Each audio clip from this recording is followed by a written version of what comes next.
Assalamualaikum warahmatullahi wabarakatuh. Kami dari kelompok 2 akan mempresentasikan hasil kerja kelompok kami dengan menampilkan PowerPoint tentang bab 2, yaitu proses identifikasi. Kelompok 2 ini terdiri dari 5 anggota. Yang pertama ada Tri Erika Ramadona dengan NPMG 1F021016. Selanjutnya Natasha Dita Anggraini dengan NPMG 1F021024. Yang ketiga ada Faru Rozi dengan NPMG 1F021038. Selanjutnya ada Yolan Iksandika dengan NPMG 1F021044. Dan ada Adinda Nur Agustin dengan NPMG 1F021051. Presentasi ini memiliki dua tema. Yang pertama ada focusing on key process. Yang kedua ada designing a process architecture.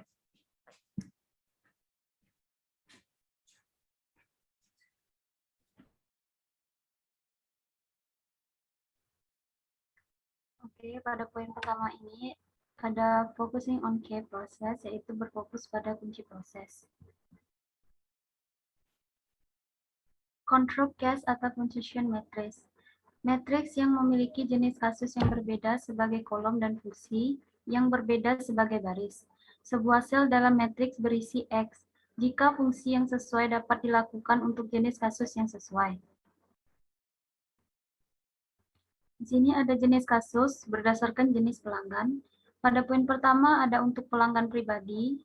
Pada poin kedua ada untuk pelanggan korporat. Pada poin ketiga ada untuk pelanggan internal. Selanjutnya, proses identifikasi. Identifikasi proses adalah serangkaian kegiatan yang bertujuan untuk secara sistematis mendefinisikan serangkaian proses bisnis perusahaan dan menetapkan kriteria yang jelas untuk memprioritaskannya. Fase proses identifikasi terdapat dua, yaitu fase penunjuk yang bertujuan untuk mendapatkan pemahaman tentang proses yang melibatkan organisasi serta hubungan timbal baliknya.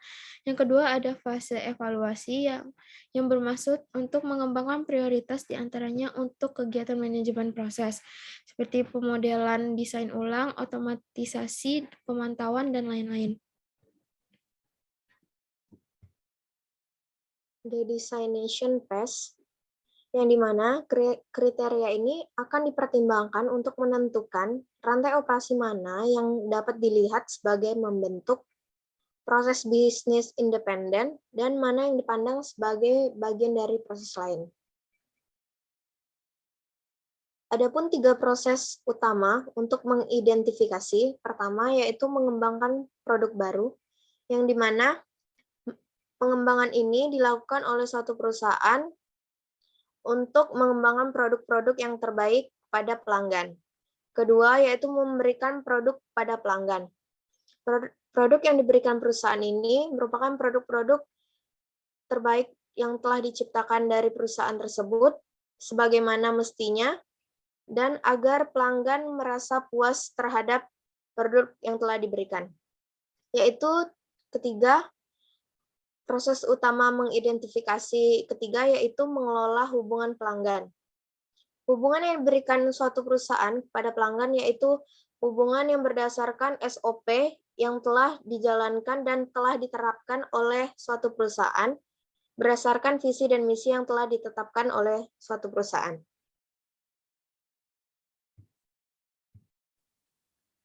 The evaluation phase, pentingnya kriteria ini berkaitan dengan penelitian relevansi strategi dari setiap proses. Tujuannya adalah untuk mengetahui proses mana yang memiliki dampak terbesar pada tujuan strategi perusahaan.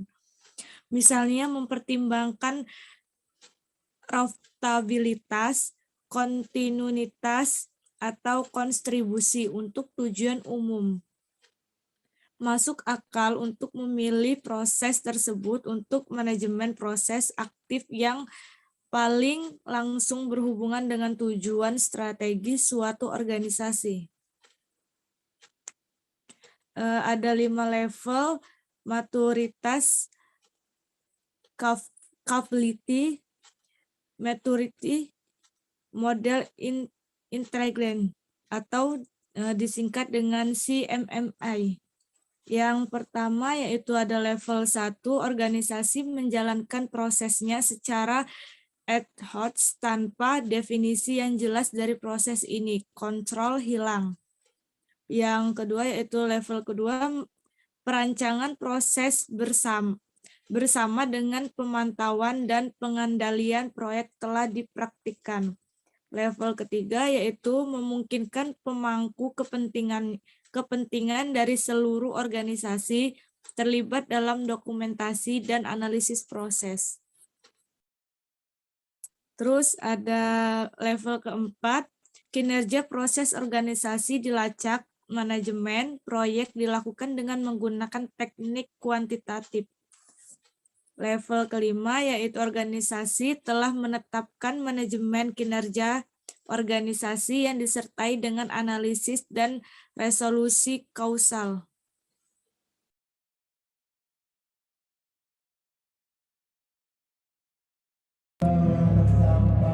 Designing a process arsitektur, merancang arsitektur proses. Arsitektur proses. Sebuah arsitektur proses adalah model konseptual yang menunjukkan proses perusahaan dan membuat hubungan mereka eksplisit.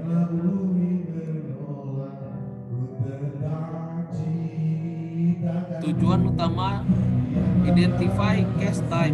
Tujuan utama dari tipe ini adalah untuk mengidentifikasi kelas yang berbeda dalam dimensi arsitektur.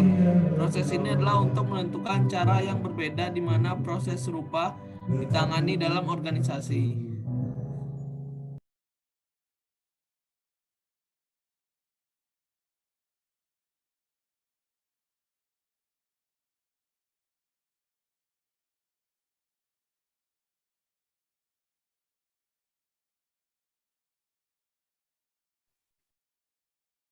Jenis klasifikasi menggunakan beberapa properti, yaitu pertama jenis produk, yang dimana properti ini mengidentifikasi jenis produk yang ditangani oleh organisasi.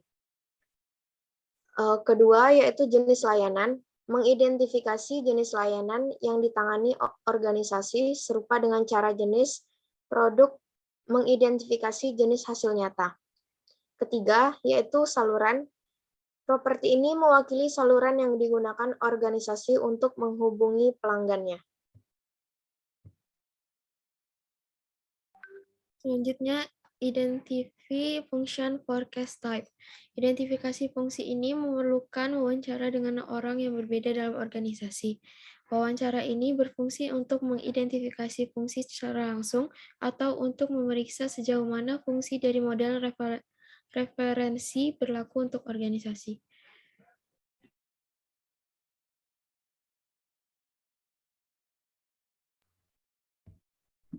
Identify proses, yaitu untuk menentukan kita perlu menemukan trade-off antara dua ekstrem.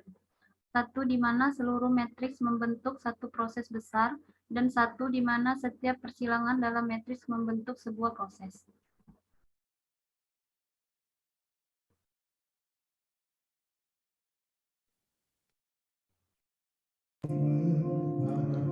Kesimpulan, dalam bab ini kita telah membahas identifikasi proses, wawasan tentang proses utama yang sedang dilakukan dalam suatu organisasi penting untuk mengatur aktivitas manajemen proses apapun.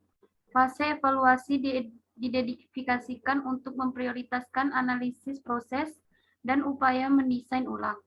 Ini adalah praktik yang baik untuk mendasarkan prioritas pada pentingnya proses, potensi disfungsi mereka, dan kelayakan perbaikan. Fase penunjuk dapat digunakan tidak hanya untuk menghitung proses yang paling penting, tetapi juga untuk merancang arsitektur proses menyeluruh yang konsisten. Sebuah arsitektur proses mendefinisikan hubungan antar proses yang berbeda. Baiklah, sekian presentasi dari kelompok 2. Kurang lebih mohon maaf. Assalamualaikum warahmatullahi wabarakatuh.